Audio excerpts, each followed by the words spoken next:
News, views, voices of the global Indian community. India abroad. Former, I think she needs no introduction. I think most of you know who she is, but she is a former minister, having held several portfolios in the Indian government, and her biography is available to all of you. What I thought we'd do is over the next hour and a little bit is I'll just have a small conversation with, a short conversation with Ms. Irani on a few issues related to women and politics in India, but then open it up for Q&A. We'd like this to be an interactive session as well. And just a reminder that this is on the record. I know we have a few members of the media here, so just want to clarify that this is on the record. Most of you will know that Ms. Irani started as an actress in a very successful career in television in India. She became a household name in many places, and not just in India. I found in Afghanistan as well. Everybody knows Tulsi. Like she's a very well-known face, name. She then entered politics in 2003, and actually what I would start with is what prompted you to enter politics in India? I was actually a USAID. I was a USAID ambassador to India. Okay. I was a USAID ambassador to India on the WHO program for child health, and particularly close to 22 years ago, there were close to 500,000 deaths of children under the age of 5. And that program gave me a very expansive engagement with the healthcare segment and how children were perceived in the healthcare segment. It was as though they literally didn't exist. To have that engagement would also basically, to have that engagement, one also had this, can I be heard without the mic? Yes. Okay. It's working now. It's nice internationally, the Jai Shankar mic works always. So I think what prompted me to kind of transform from a social activist to a political activist was the need to ensure that I become a part of the policy making framework. I recognize that as social activists, there is only so much you can do and address challenges that you see on the way. But you want to ensure the permanency of a solution, then you should be a policymaker. That was my belief. I fought my first election when I was 27 years old. It was a double whammy because, again, the Jai Shankar mic, I'm sure, is working. Mm-hmm. No? I think you just have to project that. Yeah. Oh, okay, the third mic. Okay. No. Oh, okay. It's on. One would almost presume that there is an effort to stymie Indian voices. ABC. Working? Okay. No, I think you can just project it. Okay. Audible? Yes. Yes. Yes. So it was essential that I pivot and become a policy maker, and for that I also recognize the need to be a part of electoral politics. Now, just give a background, my dad, my father is a very, very defiant congressman. My mother has had years of service in the RSS, and I was the first politician in my family from the right of Indian politics. We have a mic for you, ma'am. Working? Yes. Yep. Okay. Now? All right. So for me, the progression into the Bharatiya Janata Party was just a natural progression. There were issues that I felt I would want to work on, apart from health for children, also the economic agenda of focusing on infrastructure. If you remember, at that time, Atal Bihari Vajpayee was Prime Minister, and for the first time in our country, Bijli, Sadak, Pani, electricity, water and road became the basis on which Mr. Vajpayee said people should be elected again. Okay. So, I think just abandon the. Yeah, we'll just do that. Yeah. So I think the fact that I could look at my politics from a financial position, from a gender lens, and also focus on the work that I wanted to do for children, that's why I came into active politics. I organizationally started from Maharashtra in the youth wing. Then I was also elected twice as a member of parliament from Gujarat. I also fought an election from UP. So I guess in BJP I'm the most well-traveled politician. One other issue you focused a lot on was violence against women as well in Delhi and others. Was that another issue that is? I had the privilege of speaking on behalf of a united opposition in 2013 on issues of violence against women, when we came together to legislate on harsher punishment, especially for women who are victims of rape and aggravated sexual assault. I also had the privilege of being the voice of a united opposition in Parliament when we legislated on the issue of protection of children from sexual assault. It is, I think, a privilege that as Minister in Women and Child Development Ministry, I also had the opportunity of filling the legislative gaps that I saw as a member of opposition. For instance, we never had a registry district-wise of children who went missing. We never had interface between 2-3 states if there is a movement of trafficked children. We never had cybercrime, and especially pornography, which featured minor victims, punishable by law. So those are the elements that I could add to the legislative agenda of the government when I had the opportunity to serve. I also believe that when, as a member of the opposition, I spoke on the need to create a national database of all those individuals who are convicted of crimes against women, so that when organizations want to do police verification of the kind of people that come within the periphery of women and children, that database can particularly address that concern. It is not a very happy circumstance to recount the number of people now who are a part of that database of violent crimes against women and children at the center, which now rests with the Ministry of Home Affairs. But the fact that the gaps that I found administratively, legislatively, could be addressed when my government came into power is something that I think is one of the greatest benefits I see politically for being a part of the process. I'm so sorry, guys. Just for the camera, this won't sound in the room, but for the cameras, we need to record the audio. And then I'll take this. Thank you. Thank you. One. Go ahead. I've done this for a joke. Yes. What were some of the difficulties that you think you faced as a woman? You said you were 27 years old. You were running up, often against very establishment candidates. What are some issues that you felt women in India generally, from your own experience, faced when trying to enter politics? I think that when I came into politics, women were not considered a vote bank. I came into politics at a time where there was a transition of many women who came into bureaucracy but were not very visible as administrative leaders. I came into politics at a time where women's issues were not pivotal for political success. And now I'm part of a time in India where if you ignore women's issues, you are not electable. And I think it is extremely heartwarming when you are part of the entire journey to see women now emerge as one of the strongest potential for India, not only politically but also financially. So if you look at the last election, we had over 960 million people registered to vote, close to 600 million turned up, and out of that, 312 million who voted were women. So I think it's fascinating to see that your country is demographically fueled by women, but also politically being fueled by aspirations of women and their political needs.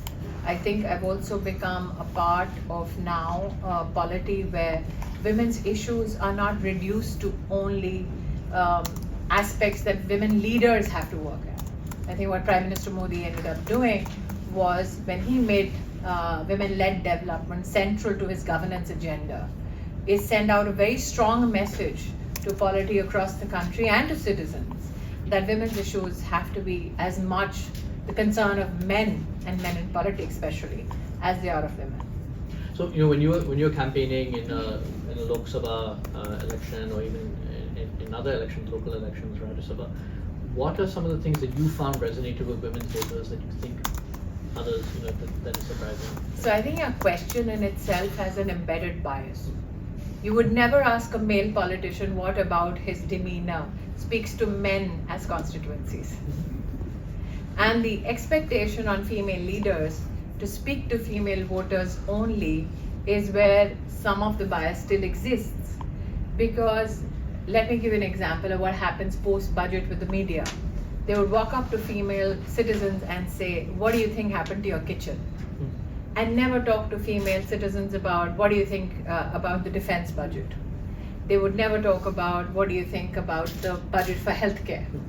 So though there has been a lot of progress, I think that these deep-seated biases need to be also looked upon. So when I go to a constituency, or for instance, I fought a Methi, I was not dispatched to a Methi because I was a woman.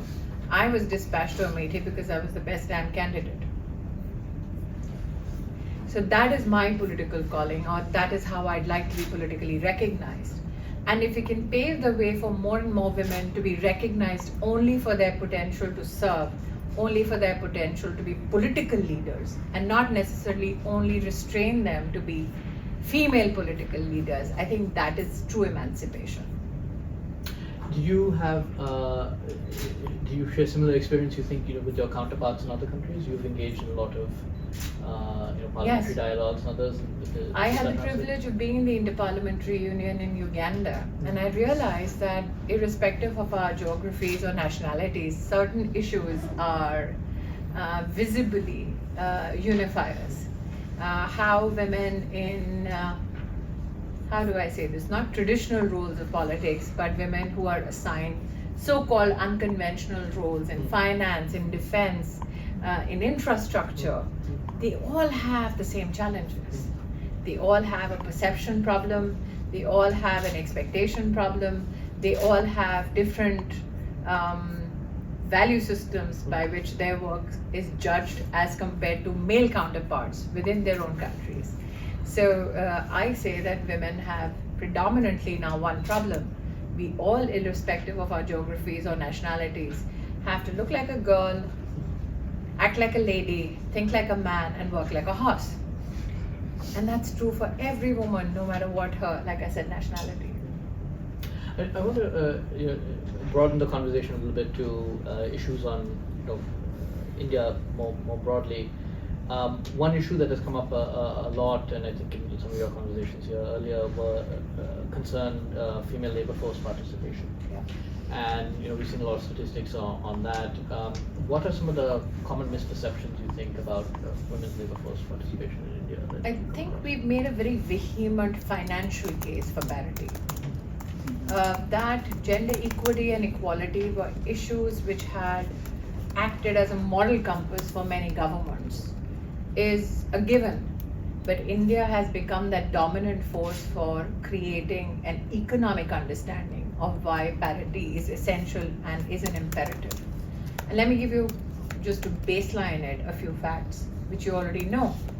So when Prime Minister Modi spoke about the Jan Dhan Yojana and creating, let's say, access to banks, 500 million accounts opened, of which 56% are bank accounts owned by women. But 67% of those bank accounts are in rural India and semi-urban India. There was a presumption that rural women will not know how to action their bank accounts. That presumption then dies because not only did they have an active engagement with regards to their bank accounts, but what Mudra did, I think, was bring in an absolute revolution. The Mudra loan, where there is credit access without collateral, was not a gendered financial instrument proffered by the government. But what it did was 300 million women turned up to take a bank loan. What is fascinating is that 70 to 80% of those loans are either again from rural India, semi-urban India, or from the most economically challenged parts of mainstream cities. So imagine a woman creating a business plan, going to a bank, convincing the bank, servicing the loan, and the NPAs in these loans are now less than 2.5%. very high rate of return on. Precisely. So we made a financial case. The second aspect, when banks studied mudra loans and how the women bank accounts were operating, they realized that from an average banking perspective, women accounts were giving them 12% higher revenue than men.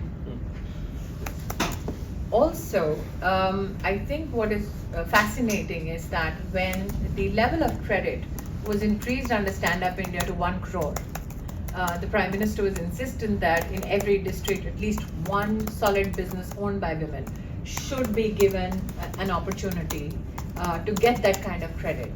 Out of the 40,000 crore rupees plus that was given out, 80% landed with women businesses. So we went beyond the threshold that was expected of women-owned businesses. Now, to answer your question of the labor force participation, it is a question of how many women and their financial contribution gets counted. So what is not counted? We have 100 million women in close to 9 million self-help groups that do an average annual business of close to $35 to $37 billion. They don't get counted. You have 423 million women who are of working age in our country, out of which 320 million women are in the unorganized sector. They don't get counted.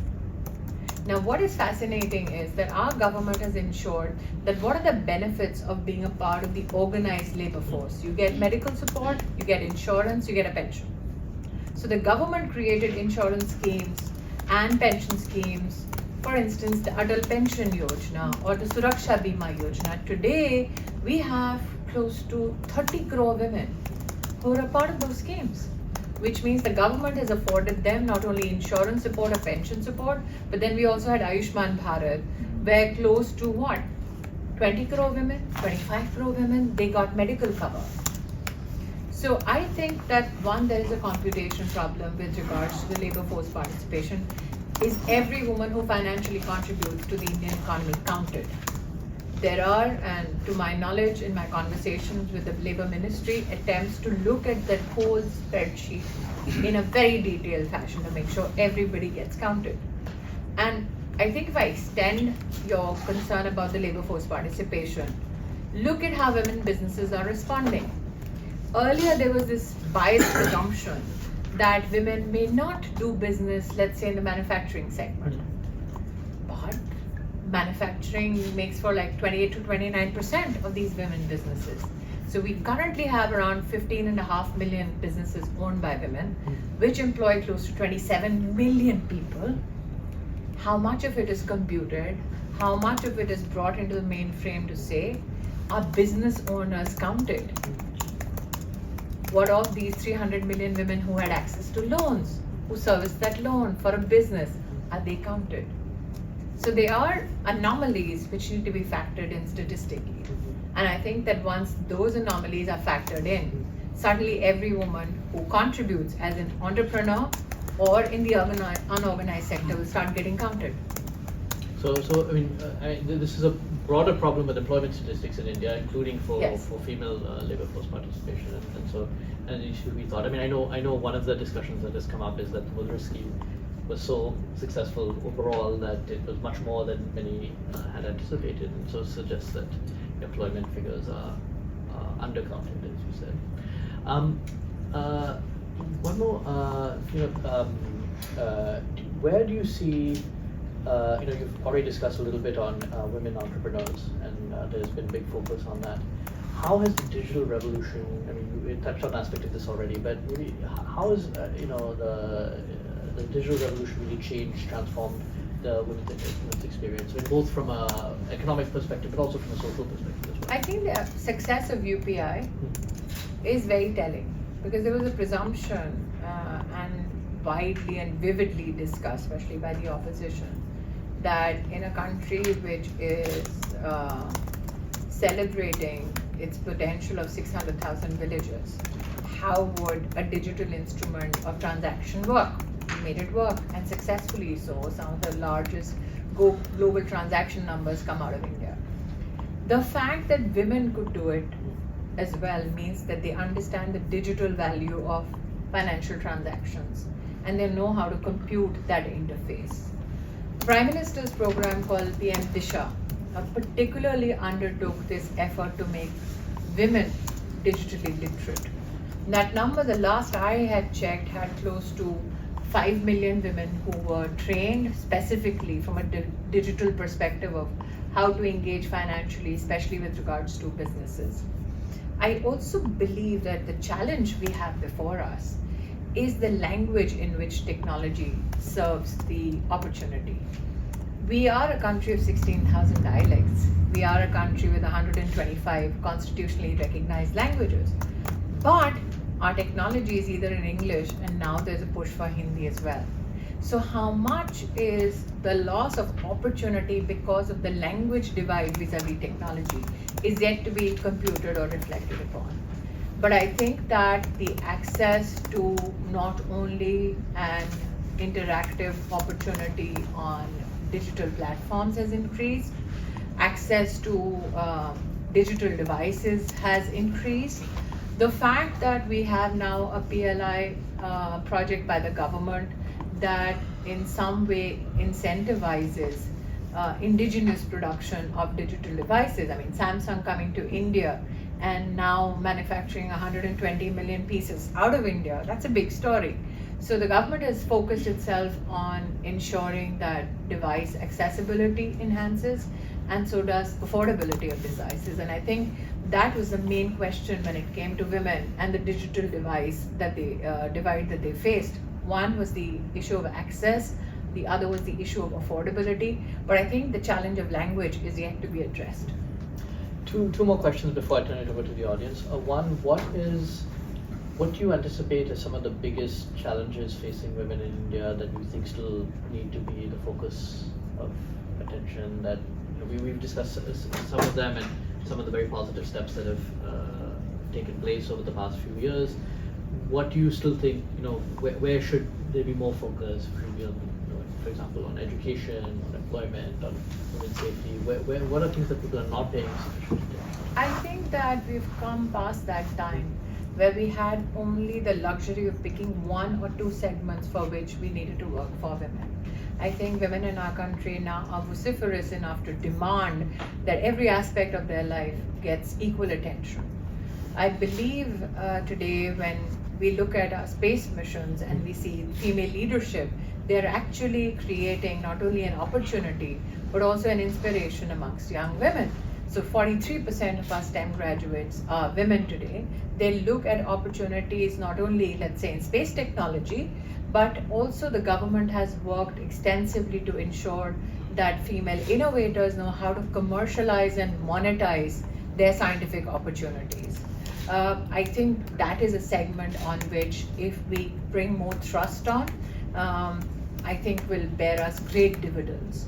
Because STEM as such is an area on which, from foundational learning, the world over, much is needed to be done for women. What is also fascinating is that as Education Minister, I had this opportunity to contribute by making your credits mobile across the country.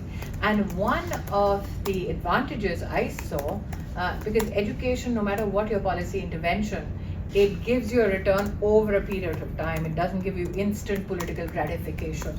Is that the number of females doing PhDs then rose by 100%. So today we have 127 million young girls in school. We have close to 20 million in higher education.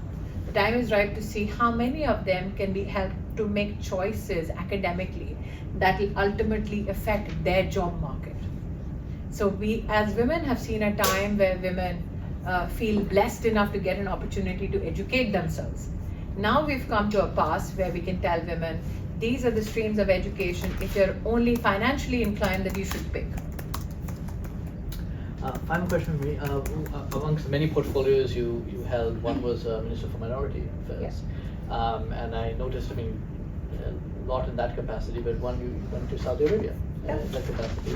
Maybe, I think for people who don't follow, but yeah, I think Medina specifically, right? What the is first female to go without a head cover. Yeah.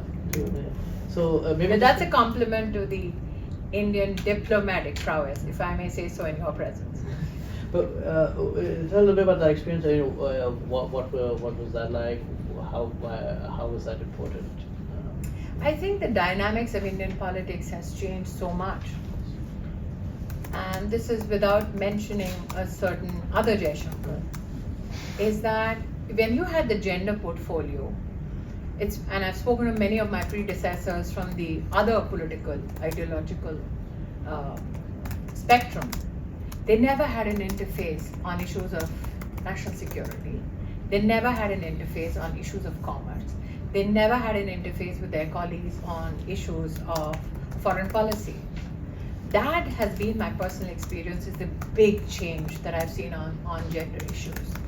So when I went to KSA, I had the Minister of External Affairs of State, Mr. Muralidharan, with me. The enormity of what happened at Medina was such that his participation got overshadowed. What is also, I think, interesting is the fact, why did I go there? We went to check on the preparation for the Indian contingent for Hajj.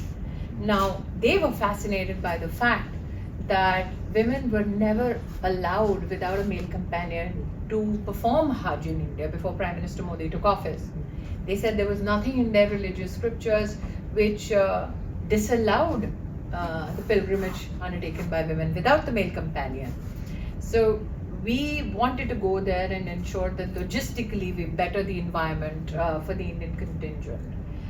I think it speaks volumes about the relationship now India has the world over, where we were told that we can come as we culturally are presenting ourselves across the globe, even in KSA. So it is a compliment to the Prime Minister's and Mr. Jaishankar's leadership that we have come to this pass where I don't have to compromise on my cultural values and beliefs as an Indian just to go and serve the needs of India overseas. You open up and I'll maybe take two, three questions. So maybe start here at the front. And by the way, if everyone could please introduce themselves and briefly state your affiliation as well before asking a question. Okay. Hello, Dhruva and Ms. Irani. I'm Prachi. I am from New Delhi, and I'm here at the Georgetown School of Foreign Services, SFS. I'm studying security studies there. Picking up on what you said just now, how do we correct India's perception about feminism? I do a lot of Shastriya literature and Shastriya studies, and I also have an analysis background. And I've also been affiliated with the PM's office back home for a couple of years. I always see this struggle that we have a perception problem. When I interact with my classmates or my friends, female friends, they tend to mix and merge the concept of feminism. They take some bits from the Western feminist ideas and some from our ancient cultural roots. So how do we correct this problem so that... Why is it a problem if it's an assimilation of ideas? Because some of them are factually not correct. I think that in an age where you want to promote more and more democratic thought leadership, the idea is, can we congregate irrespective of how we perceive a certain subject to be and indulge in a dialogue or a discussion about it? The Western view of feminism, or for that matter, our cultural contribution to what is called feminism today, may have great dissimilarities. People may not be right on certain cultural facts, but can we say it's my way or the highway? So I think what is incumbent upon us is to ensure that we progressively create platforms for deliberation, discourse, and not judge people for the kind of point of view that they have. Since you have given me your background and I did not need it, because you're free to have a point of view irrespective of your background, irrespective of the ideology you espouse. What is incumbent upon people like me is to ensure that you hear everybody's voice, you hear everybody's thought process, and if there is an anomaly in what they say, is to how we can politely do a fact check on. Can we deny in the largest democracy of the world people to have their own conclusions? We cannot.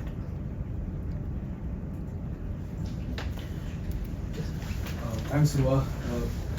Thank you for your remarks. My name is Siddhant Kishore, previously associated with the ORF here and also in Delhi, now in national security field. I wanted to know from you about your experience in 2019 when you contested in Amethi.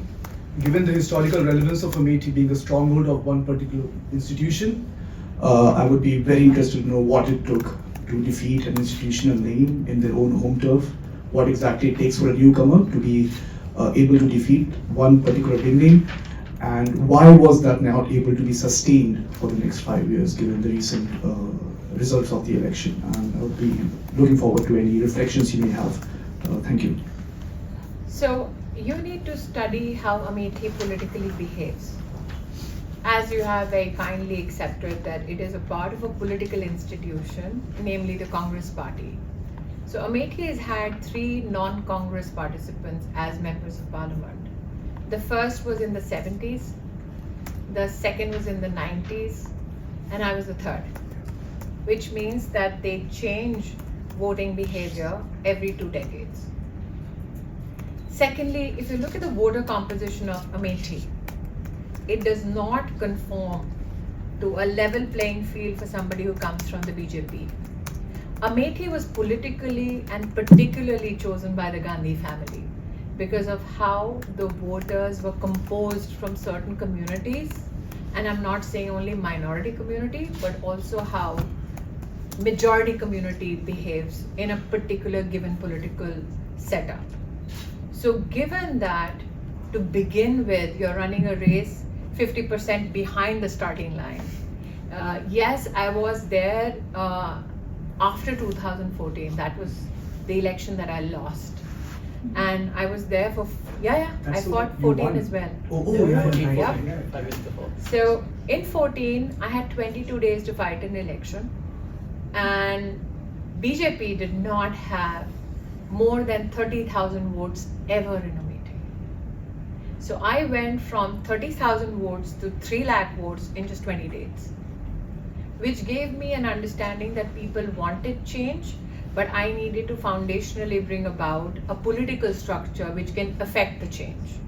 So next 4 years, I worked towards building the political office of the BJP from the grassroots up. In 2019, that was the benefit accrued when we won.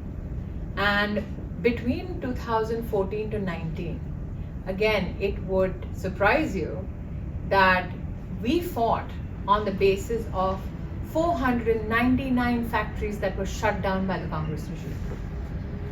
80% of Amethi did not have toilets. 60% of Amethi did not have electricity connection. That the worst nutrition numbers in Uttar Pradesh came from Amethi. That we did not even have a CT scan machine in Amethi. The district hospital did not have a functional X-ray machine. We did not have the designated office of the district collector. We did not have the police line. We did not have a fire station. We did not have a medical college.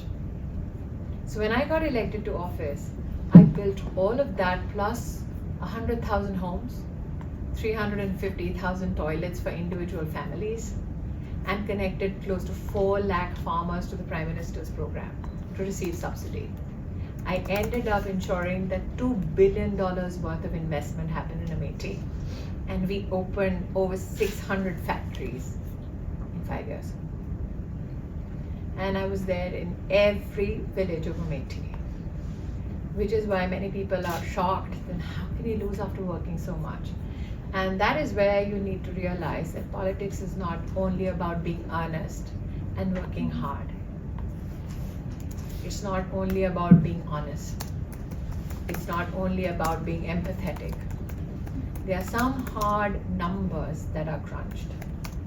And there comes a time in everybody's politics where service, yes, is appreciated, but there are other wheels and other cogs and wheels which are invisible. So that's the best way to describe Amethi.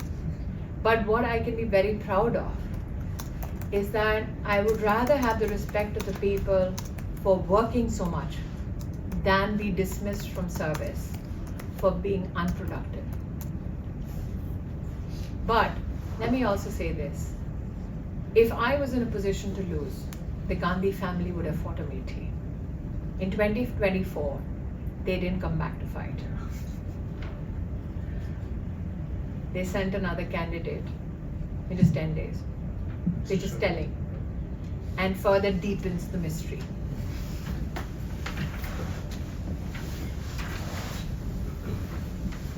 Thank you. Akshay from USISPA. Perhaps just a larger question to get your perspective on this. As the euphoria perhaps builds up on first woman president in this country, and that's happened before in 2016, not to be.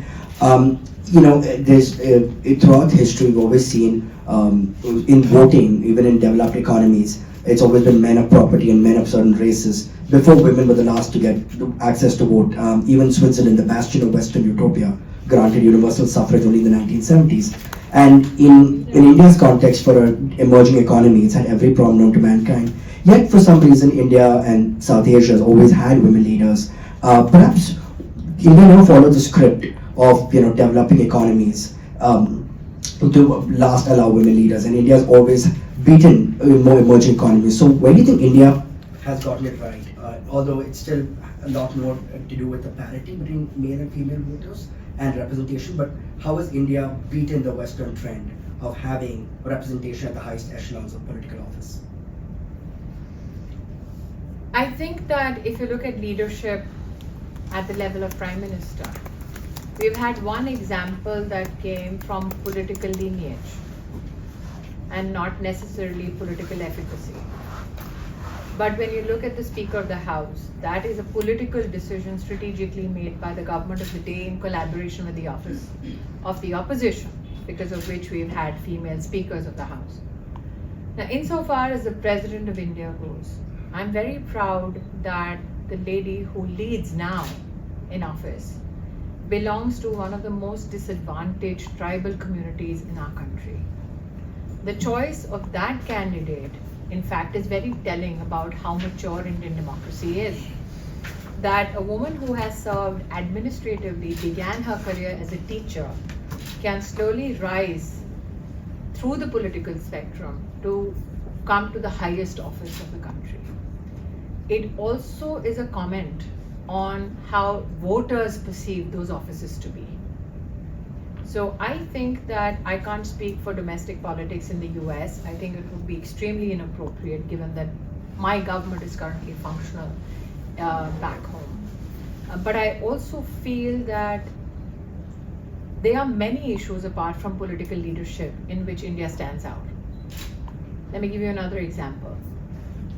In the last 5 years of the Modi government, there was one piece of legislation that did not raise a single political eyebrow in India, which was the medical termination of pregnancy at 24 weeks. No politician in India, no man in India created any kind of opposition. It passed both houses of parliament. And mind you, this legislation was pending in India since the 1960s. So when you look at political maturity of India vis-a-vis female leadership, I think we should not look at it only from the perspective of political office. That on some of the most contentious gender-based global issues, India has responded very positively and productively. For the first time, you had the Prime Minister stand at the ramparts of the Red Fort and speak about availability of sanitary pads at 1 rupee. Now, if you spoke to any political leader regarding the cultural significance of doing this, they would say it's an impossibility, especially for India. So there are many things on issues of gender that India has responded, and the Prime Minister was hailed for talking about the 1 rupee sanitary pad after the Independence Day speech, which is a great reflection on the political maturity and acceptance of the people of India, irrespective of their gender.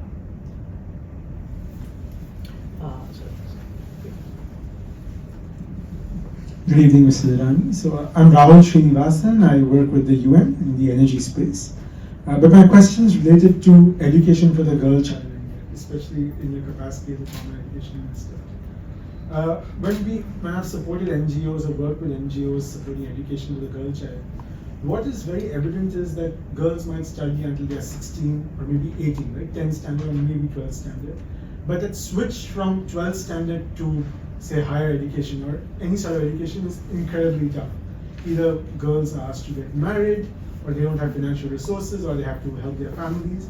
I'm curious, when you were education minister or were working on this topic, what were some of the policies or initiatives that you thought of to make that switch more seamless and possible? It's incredibly difficult, but I'm just curious, how did you think of it, and have you seen any successful results from that thinking? And what do you think India should do to make sure that more girls are able to study beyond 10th standard and 12th standard?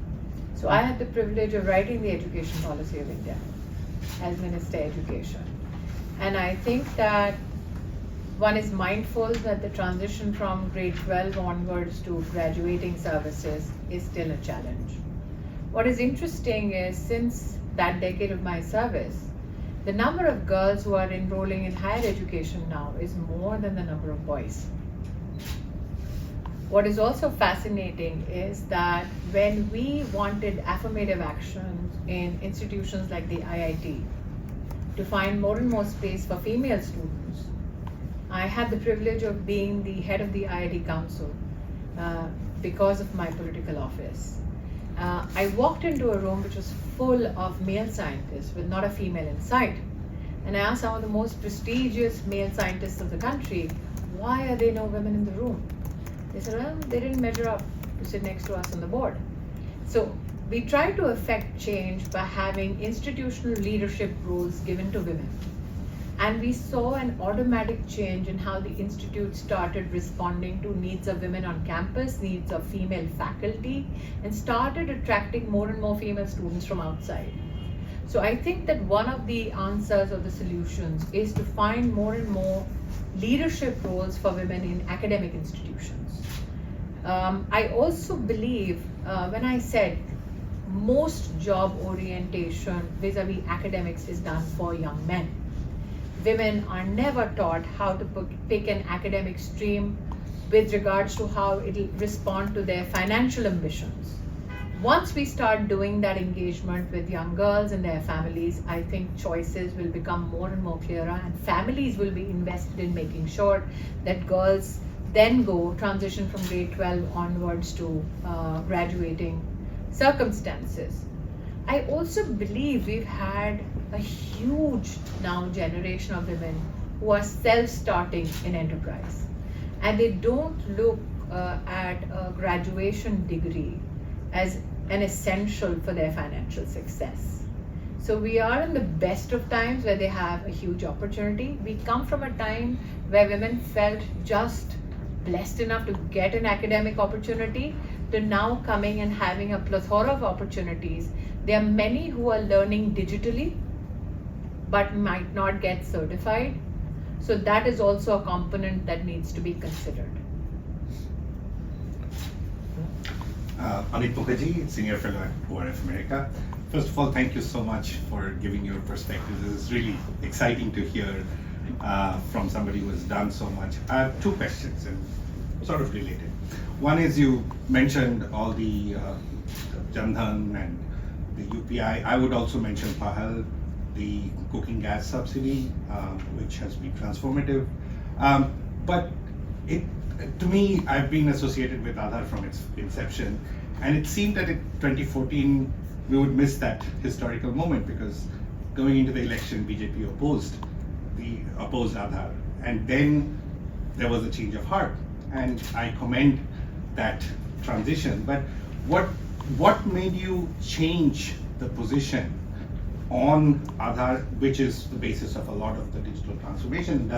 What does it say about the politics of development, that you can look at an issue in a dispassionate way politically, but also look at it when you come into government, take a position on that which is different from a political position? So that's my first question. The second one, and this is something you said about political representation. It's been 30 years since the Panchayat, the law, right, 1993. And working in rural areas, I always thought that, the actual political representation of women from the grassroots will come only with economic opportunities and education, and what you mentioned about Mudra loans. Do you think that we have reached that phase where the grassroots women's political leadership will translate into leadership at the parliamentary level or at the state legislature level, which is still restricted in terms of the opportunities that women have to come up from panchayat or nagarpalika to come to the state or national legislature? So those are two questions. So firstly, I think that you can have an opinion about a system that is broken or non-functional, or a system which has visible gaps, and then come to a position of service and fix those gaps and then accept the system. That is my answer to your Aadhaar question. For instance, when I said that I worked on legislation as an opposition member on issues with regards to protection of children, I knew the gap. I was flagging it as an opposition member. But the government of the day then, led by the Congress party, had no respect for my point of view. So do you throw a nascent idea which had a lot of holes in it completely out, or do you behave like a responsible political organization, look at all visible ideas, look at all voices, and then probably get the best of minds to come together and fill those gaps that you've been identifying as an opposition member? Insofar as your presumption that women who are elected at the grassroots are not electable at state legislature or the federal structure, I think that is a very flawed way of looking at female leadership. Firstly, how many of us recognize that 1.5 million women are elected to office at the grassroots? How many of us recognize that they are not getting elected only because of affirmative action, but in fact on many seats where they are competing with men head to head, they're beating men as well. So I think that to presume that just because you have a grassroots leadership potential, you may have state or federal ambitions as well. I think that if you look at how our polity has come together on the issue of 33% reservation now in Parliament that Narendra Modi passed, that is, I think, an exemplar politically, but it's also an opportunity for women across the country to rise from the ranks from a grassroots perspective, because ultimately politics is about becoming an aspirational tool for the people of your constituency and become a deliverer of solutions. And in such circumstances, it doesn't matter whether you have just won a panchayat election and want to fight the elections for the Lok Sabha. What matters if you have the trust of the voter at large. And I think that the implementation of the 33% reservation will be a fascinating time for Indian politics. That was passed last year with a special session of Parliament. Was that, do you think a lot of people were surprised by that, and what was the reaction? I don't passed overwhelmingly. Well, it was a political compulsion of the opposition to support it. Let's put it this way. But yes, you're right that many people were caught by surprise. They felt that these, how do I say this, political affirmations on the manifesto would not become administrative, legislative reality. But the fact that Narendra Modi managed to deliver on many political affirmations, apart from Article 370, apart from 33% reservation, on issues of education, health, I think from an insider's point of view, he makes everybody study the political manifesto and say, tell us legitimately on all these promises to the people on which we have been voted into office, how many of you can fulfill in what time frame. So he actions that political promise to the people and doesn't throw it in the dustbin of history. Yes. Go ahead, I can hear you. Thank you, Ms. Irani. I'm Deeksha. I work currently in private finance in the corp presidency. I'm not going to ask you a question about women and Charlie said that. Put in asylum, my question is more about the geopolitics of development finance. Because we're sitting here in DC and home Bretton Woods institutions 8 years in now. I used to work at the bank with a lot of young Indians, bright-eyed, but they're all stuck in the system led by the G7, and they can only do so much. We've seen a lot of this development finance come as loans. It's been the system is a bit broken because sometimes it can get extractive in certain countries that cannot take on debt burden. So, and India led a fantastic G20 last year. I think tried to change a lot of on the MDB side. My question to you is sort of how can India lead a new world order on this, which can actually, you know, forge more South-South partnerships. It can forge more, or rather less of an extractive system and more one that, you know, recognizes that climate and development should go together, that countries should not be asked to, for example, choose between climate and development, and also one that gives them more power or equal voice in the governance. I know that there are some systems like the BRICS Bank or even through the G20 where this is already in the process, but where do you see the winds blowing and sort of how those of us that are sitting in these institutions and constantly frustrated with the governance, how can we also sort of push through the political advocacy to make the system a bit more fair, not just for India but also the rest of the developing countries that don't have as strong of a voice as India does in these multilateral institutions? So I think India is quintessentially well positioned to be the bridge between the global south and the global north. And we must vociferously say that we are not growing financially at the cost of the climate. We've also made a case for fulfilling our climate obligations, but we are also, I think, mindful of the fact that we did it out of our own pockets. So there has been much noise about how climate action or mitigating challenges will be globally financed. But the fact that we did this on our own to fulfill our commitments to communities at large, not only domestically, but also globally, is something that needs to be spoken of. You spoke about the cost of money, and I think that it is time for people like you and others who think like you to come together to show how can we bring down the cost of money when we look at issues of sustainability, when we want to finance parity. When you bring that strength to the table, I believe that the differentiated realities we live in, irrespective of whether we are part of the global south or not, can find the money behind it in terms of solution. Currently, out of just self-discipline and out of a global obligation to be a globally good citizen, we have done much, but I think that our participation, and responsibly so, is not that well known. I also believe India's pronouncements vis-a-vis renewables, vis-a-vis the hydrogen mission, is not something that has found traction, especially in those groups that are environmentally committed but recognize the challenge of a developing economy. So yours are the kind of voices that needs to be collated and speak, I think, resolutely on such platforms.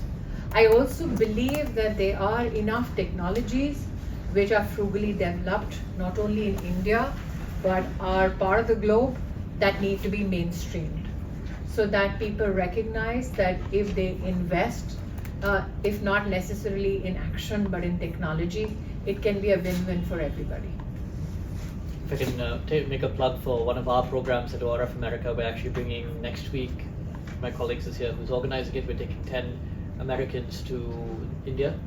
Many of them is the first time going, who are all climate experts in the public sector, private sector, to learn and interact with Indian counterparts. And so that's one of the things we're trying to do, is actually expose people to experiences. Yeah, I think that for too long we've been on confrontation with regards to climate and our responsibility towards it.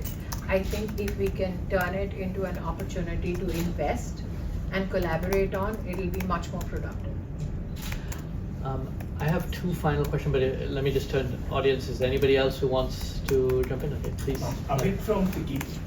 You've been a part of the two governments which were like completely BJP ruled, and this is the first time that it's like a coalition. Mm-hmm. So how do you see that change in the policy space now that different factors are there? Would it help in the momentum that India has been with like a complete leadership of Mr. Modi, or like now that you have alliance, would that like shift? Because in the first 100 days we had major reforms announced, but as we are going this year, we see that the reforms have not yet caught on to the momentum that we have seen in the last 10 years. So Avik, the problem early was that Modi is not listening. Now the problem is he's listening too much. So let me give you a little bit of a perspective. Since 1984, in fact since 1980, there have been probably 11 times that we've seen governments come and go who didn't have a full majority. If you look at the Congress numbers in 2004, we had just 7 seats less than the Congress party in 2004. If you look at the numbers today, all the opposition, 34 plus opposition members together have 230 or 34 seats, and BJP alone has over 240 seats. What is also fascinating is that in 2019, BJP got 230 million votes. In 2024, we got 240 million votes. And after Nehru, this is the first time a Prime Minister has won office for the 3rd time in a row. But be mindful of the fact that during Prime Minister Nehru's regime, the kind of multiple political choices that exist today were not, I think, the political fashion of that day. Given that the BJP came into existence only in 1980, and in 84 we just had 2 members of parliament, I think we have done to the best of our ability much stupendous work. Insofar as what are the burdens that come when you are part of a coalition, I think that knowing Prime Minister Modi and serving with him not only in 10 years in government, but I've worked with him since 2002. So I've had 22 years literally of experience of working with the gentleman. And I've seen his transition from Chief Minister to Prime Minister. He does not compromise on basic political principles. He is a coalition builder, and that is why he has a coalition today, which has come together on national agendas. He will not compromise on national security. He will not compromise on national economic aspirations. That's why you hear him talk about India becoming the 3rd largest economy in the world. And everybody who's a coalition partner understands that to become the 3rd largest economy in the world, you have to accelerate economic productivity, enlarge your manufacturing base, make skills the fulcrum of your engagement with the youth, ensure that creditworthiness not only of the SME segment is maintained, but also you provide opportunities to mid-sized companies to grow into bigger companies. So on the economic agenda, I don't think he has any collision with his coalition partners. 2 final questions for this evening. I know you have other engagements as well. One on the climate finance piece. As a politician, and again, you're quite experienced politician in many states, with experience in many states, how much do climate and sustainability issues affect voters? I mean, how much does it resonate with voters? Is it an issue, question, whether it's farming in rural communities and urban areas? Is that an issue for average voters when you're campaigning? Not till something gets flooded. I think not till rising temperatures impact farm productivity. So there is a need to inform a larger population base about the fact that if they see a heat wave, or if they see flooding and rising sea levels, or if they see an impact on the cycle of farming, and that is the impact of climate. I think that is something that has to be accepted. If you look at the young in universities, it is an issue with a particular economic class. You cannot disallow that reality. But is it a big political issue, like you see in the United States? It will come to that pass maybe in a few years. But right now, it is more looked upon, from my experience, from a perspective of responsibility towards the climate, and not as a political liability or a political challenge. And I think that is one of the greatest gifts of the Indian democracy, that on issues which are challenging, not everything is looked as possibly a development blocker. Many issues we respond to culturally and politically as issues that we need to as global citizens. Final question, evening. You've been in Washington a few days. You've done meetings, several